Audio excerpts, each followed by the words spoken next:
août 1997.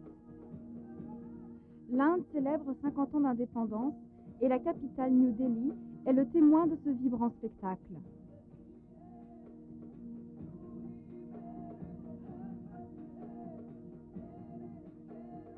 Une ode à la grande marche pour la libération de la nation, composée et chantée par A.R. Rahman.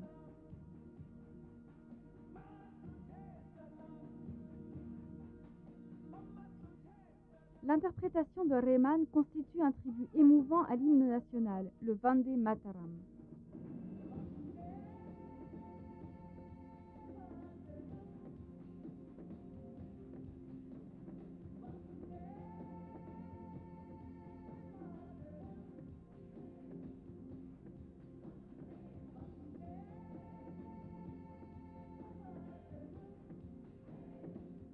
La représentation en direct est basée sur une projection laser, et pour les millions de spectateurs amassés sur les larges boulevards autour de la Porte de l'Inde, le concert et le style des célébrations symbolisent un rite de passage. Ils incarnent la fusion entre l'hommage traditionnel et les toutes dernières tendances de la culture contemporaine.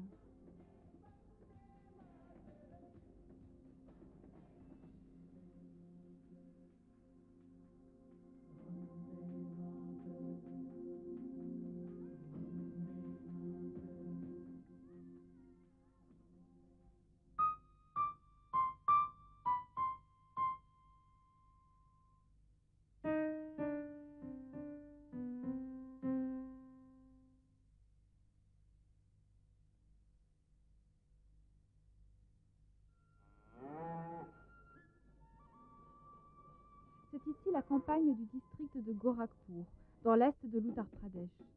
Il y a moins de 60 ans, ce district fonctionnait sous le système du zamindari.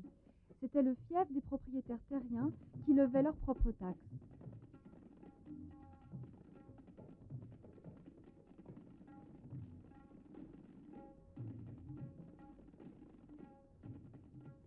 Ces taxes s'ajoutaient aux taxes habituelles imposées aux locataires. Parmi celles-ci, la motoruna, une taxe sur l'usage des voitures, et la gramophonie, concernant l'écoute de musique sur gramophone. Ces deux cas étranges, cités en 1952 dans le rapport du Comité pour l'abolition du zamindari, plaident éloquemment pour une réforme du système des grands propriétaires terriens.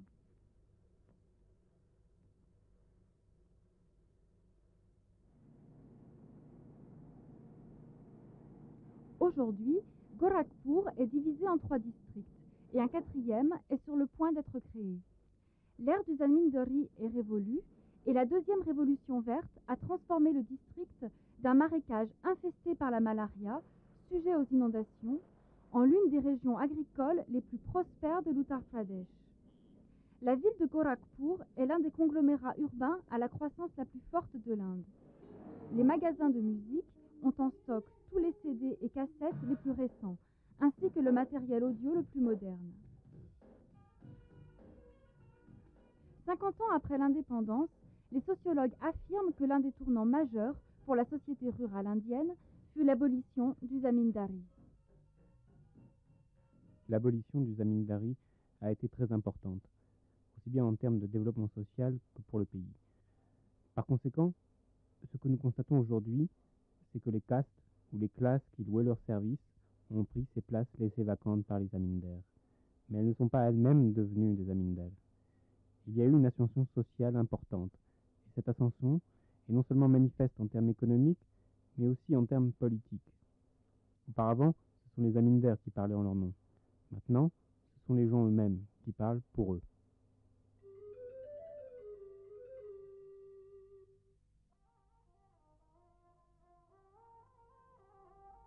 « 50 ans après l'indépendance, les changements les plus spectaculaires se manifestent au niveau de la structure sociale. Quasiment fixe pendant 2000 ans, elle est actuellement en pleine transition. Les institutions traditionnelles sont précipitées dans une véritable avalanche de réformes. L'égalité introduite par la magie des franchises universelles constitua la première étape de ce bouleversement social.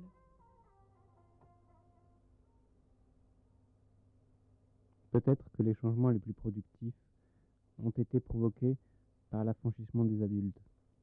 Et j'ai l'impression que l'assurance et la richesse de la démocratie indienne et le développement de la participation démocratique est la plus grande des réussites de la société pendant ces 50 ans. En fait, elle a permis de mettre à profit de nouvelles énergies venues des classes marginalisées de la société. Elle a permis dans certains cas à des groupes qui n'avaient pas droit à la parole de venir au centre de notre vie publique.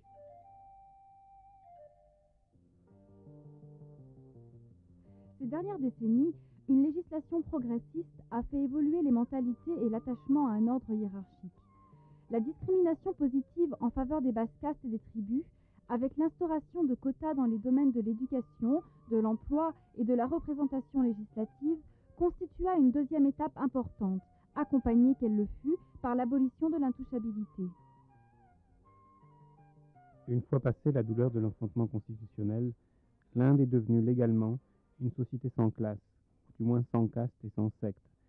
Et c'est réellement très satisfaisant, pour une société qui est supposée être l'une des plus stratifiées du monde. Donc bien sûr, le système des castes a disparu, et des lois fondamentales ont été votées pour établir un système moderne et égalitaire. Cela prendra un peu de temps pour que la pratique soit conforme à la loi. Mais on peut déjà voir la mise en place de ces lois fondamentales dans la réalité. Les places réservées aux castes et tribus victimes de discrimination en sont un bon exemple. Je pense que ce sont des mesures importantes, qui prendront du temps pour venir à effet. Mais si ces mesures n'avaient pas été prises au moment où elles ont été, nous aurions peut-être aujourd'hui quelques décennies de retard dans notre développement social. La loi sur le code hindou, qui confirma le droit de propriété des femmes et légalisa le divorce, fut une autre réforme majeure. Les 73e et 74e amendements constitutionnels entraînèrent une délégation des pouvoirs au niveau local. Ils donnèrent aussi davantage de pouvoir aux femmes. Tout ce dont nous avons discuté dans le passé est devenu réalité, car les femmes sont devenues des décideurs. Elles sont à l'intérieur des structures du pouvoir à des niveaux locaux. De plus, il y a 1 million de femmes, et je continue à dire que même si 25% d'entre elles sont réellement capables de faire valoir leurs droits et d'apporter un certain changement, elles ont installé une certaine façon de voir et une véritable révolution sociale dans le pays.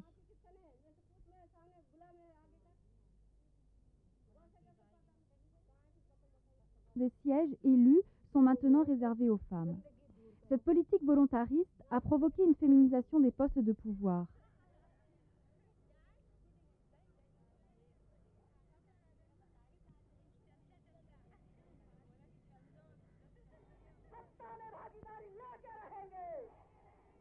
Elle a aussi donné un nouvel élan aux revendications pour que 33% des sièges aux assemblées législatives de chaque État et au Parlement soient réservés aux femmes. Même si un tiers des femmes jouent un rôle effectif dans la politique indienne, l'attention se portera désormais sur elles. Elle se fera naturellement lorsqu'elles seront assises au poste de responsables politiques. Ces mêmes postes qui les avaient fait tant souffrir par le passé.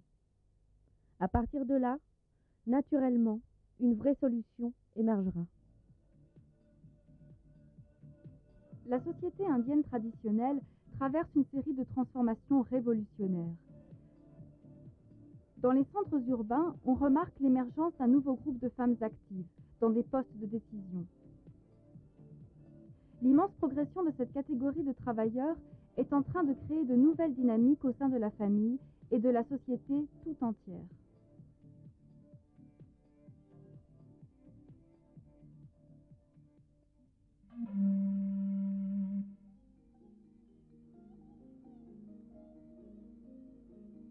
Bien que les réformes radicales dans la répartition des terres ne se soient jamais concrétisées, les efforts faits pour promouvoir l'égalitarisme social ont stimulé la transformation de l'espace rural. Tandis que les zones rurales s'habituaient à leur nouvelle liberté et affrontaient l'impact social d'un mode de vie transformé, c'est la révolution verte qui, dans certaines parties du pays, provoqua les changements les plus profonds.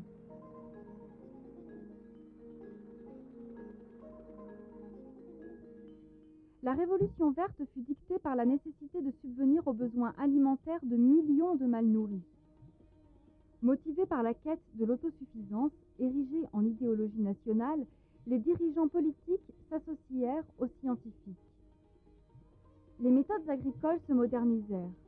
L'usage de semences hybrides, d'engrais, de techniques scientifiques permirent d'exploiter des terres jadis stériles.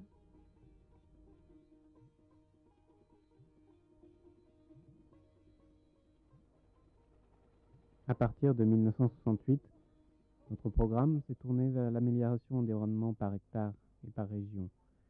Nous utilisions des variétés à haut rendement de blé, de riz, de jawar, de bajra et de maïs.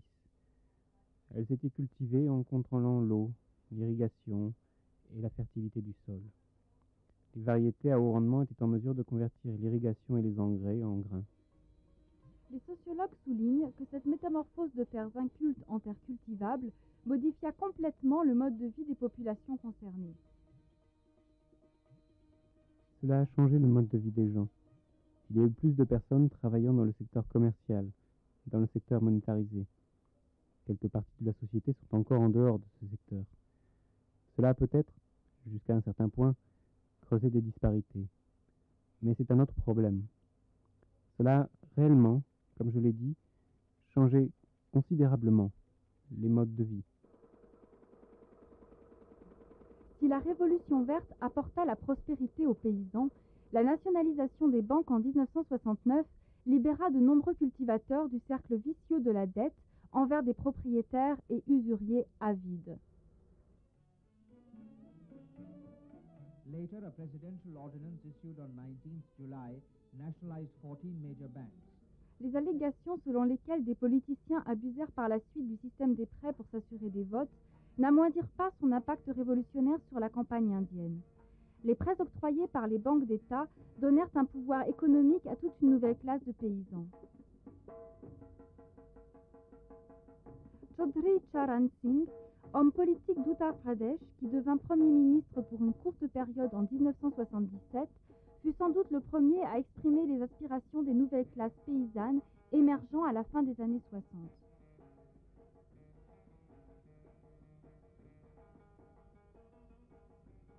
Pour la première fois, il s'intéressa aux classes inférieures comme force électorale.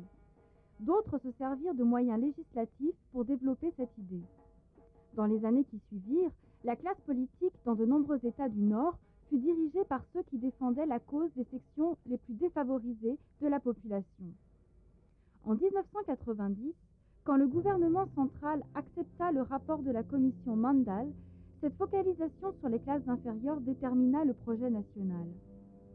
Les recommandations du rapport Mandal, avec sa politique de discrimination positive, modifièrent le projet politique et social de l'Inde.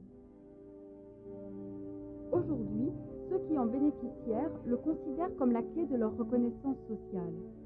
Ses détracteurs le dénoncent de manière unanime comme un instrument de légitimation de la politique de caste, ne pouvant qu'accroître la fracture sociale. Les nombreuses opportunités offertes par les recommandations Mandal sont perçues par le système des castes comme un moyen de pérenniser le système. C'est quelque chose qui a été systématiquement utilisé dans des buts politiques par certains. C'est une veine très riche, dans laquelle vous pouvez creuser, un moyen très riche, dans lequel vous pouvez minutieusement continuer à draguer les valeurs de caste, les loyautés de caste, tout cela dans des buts politiques. Quels que soient ses avantages et ses inconvénients, le rapport Mandal est devenu le symbole de l'affirmation politique des sections de la population indienne émergeant économiquement mais socialement réprimées. Ce que vous voyez comme la vague Mandal fait partie d'un mouvement beaucoup plus large. La consolidation du pouvoir politique des classes que l'on dit arriérées. Elles méritent de toute façon d'avoir accès à ce pouvoir, du fait de leur nombre. Elles sont majoritaires dans la société, et non pas les gens comme vous et moi.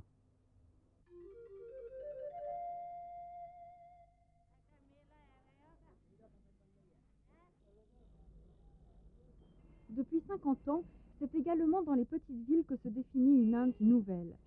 Ces villes sont devenues le noyau d'une production industrielle des plus variées. Aligarh, par exemple, est maintenant célèbre car on y produit 90% de tous les cadenas fabriqués en Inde.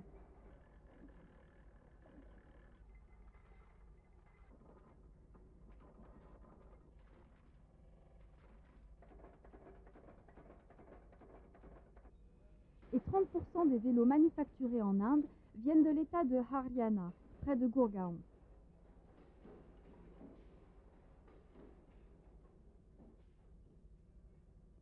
Mais si ces villes semblent prospères, elles illustrent aussi la croissance sauvage de l'Inde urbaine. Ce sont toujours les gigantesques métropoles qui absorbent l'essentiel du flux de migrants venus des zones rurales. Les petites villes confirment néanmoins les nouvelles dynamiques de l'Inde, une mobilité sociale de dimension massive qui modifie progressivement l'équation entre zones rurales et zones urbaines.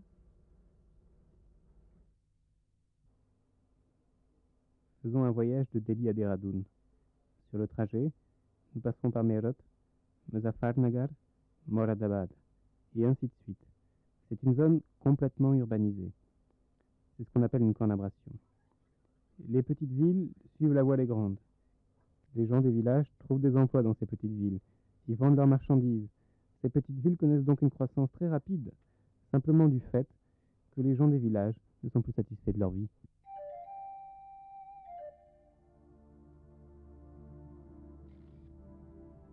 En 1991, le pays commence à mesurer l'ampleur de ces troubles sociaux. Troubles provoqués par les revendications des groupes de citoyens aux droits nouvellement renforcés et par les tentatives de mêler la religion aux politiques. L'économie s'est longtemps trouvée enlisée, bridée par les préoccupations socialistes et l'attachement à l'intervention étatique. C'est durant cette période que le pays fit des efforts énormes pour abandonner les cadres de pensée hérités du passé et embrasser la mondialisation. La libéralisation de l'économie entraîna une nouvelle révolution.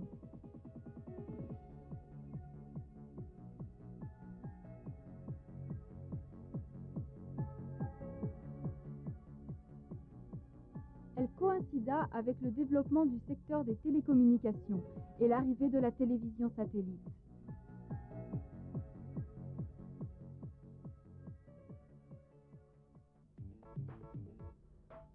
Le pluralisme indien se reflète dans sa diversité culturelle, dans l'existence simultanée du traditionnel et du moderne. Actuellement, une nouvelle génération de jeunes Indiens grandit nourrie au régime pop de la chaîne musicale MTV.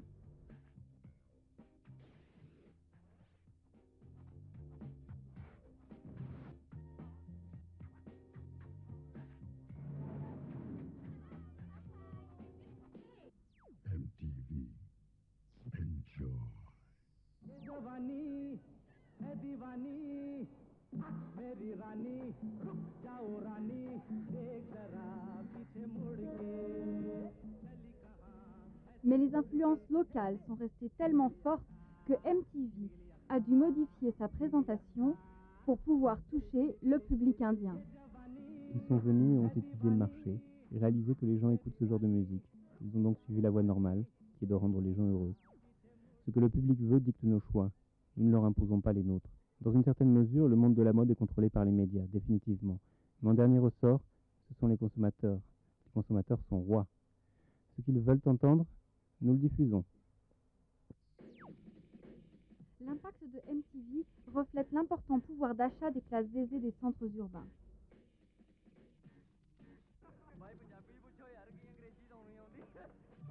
Et le boom de l'industrie du disque en Inde a donné naissance à une nouvelle forme de musique pop appelée l'indie pop.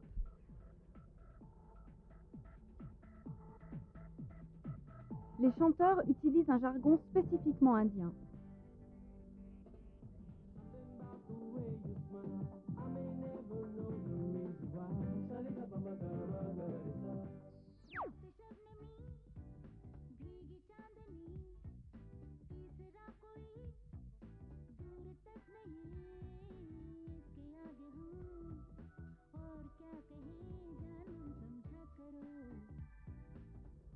L'une des voix de la nouvelle chanson pop est Asla Bhonsle, une légende de 64 ans devenue célèbre ces 40 dernières années en chantant pour le cinéma hindi. J'ai demandé, Leslie, que veut dire pop? Il a dit, musique populaire. J'ai dit, c'est ce que je chante depuis 50 ans. Enjoy.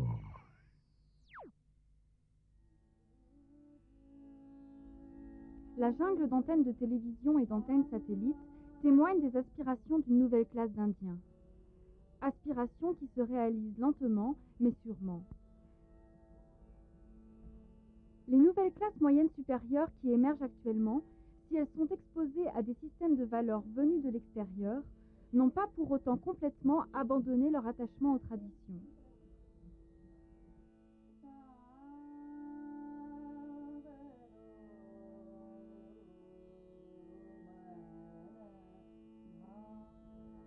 Ainsi, Subha Mugdal, une chanteuse classique réputée, se sert de l'Internet pour atteindre les mélomanes.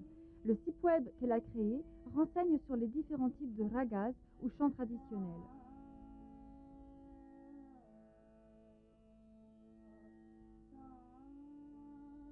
L'idée d'installer un site web sur la musique classique indienne m'est venue car j'ai pensé qu'Internet était un fantastique moyen de communiquer avec les gens à travers le monde. De plus, j'ai remarqué qu'il y avait très peu de sites de musique classique sur Internet faits par des gens qui pratiquent actuellement cet art.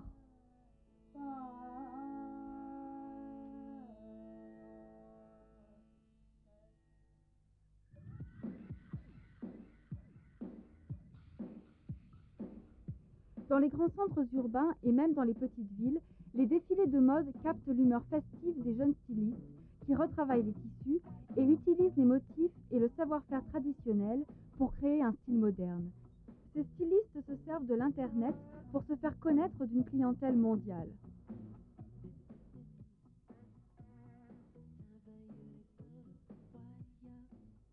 Le site web que nous sommes en train de faire est une fenêtre sur la mode pour les designers indiens. Et les réponses sont étonnantes. Je veux dire, de nombreuses personnes y souscrivent et désirent en savoir plus sur notre site.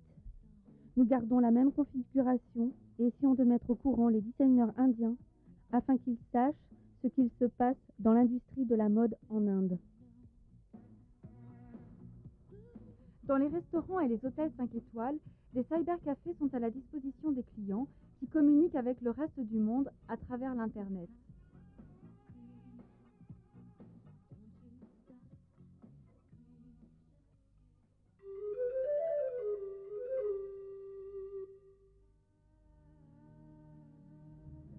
Les sociologues disent qu'il faut maintenant que les fruits de cette nouvelle société de consommation soient plus largement diffusés, pour profiter également aux sections les plus défavorisées de la population. Ceci afin de résorber les disparités sociales qui pèsent sur la nation.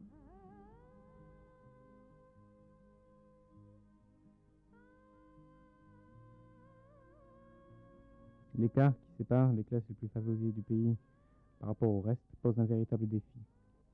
Ce défi est relevé très lentement, et je pense qu'après un certain temps, cela donnera naissance à une nouvelle montée de l'esprit d'entreprise. Cela doit arriver. Sinon, vous aurez une catégorie de gens qui sont urbanisés, qui ont accès à toutes sortes de produits de consommation, et d'autres gens pour qui les seuls objets de consommation seront seulement le savon, l'huile, peut-être la radio, mais malheureusement rien d'autre. L'Inde, aujourd'hui, est une société en transition. À travers la jungle d'images contradictoires et de systèmes de valeurs antithétiques, pointe une Inde nouvelle. 50 ans ne peuvent être considérés comme une longue période pour une civilisation qui revendique 5000 ans d'existence. Mais, en 50 ans, la civilisation indienne a été redéfinie. Et tandis que l'Inde affronte le nouveau millénaire, les observateurs estiment que l'évolution du pays dépendra surtout de sa manière de gérer 3 problèmes majeurs. La préservation de ses institutions démocratiques, l'absorption des provocations des populations marginalisées pendant des siècles, la conversion des passions des sections marginalisées en participation productive à la construction de la nation. Vande Mataram, Vande Mataram, Vande Mataram, Vande Mataram. Sujalam Sufalam Malayadi Shitalam Shastra Shamalam Mataram Vande. Sujalam Sufalam Malayadi Shitalam Shastra Shamalam Mataram Vande.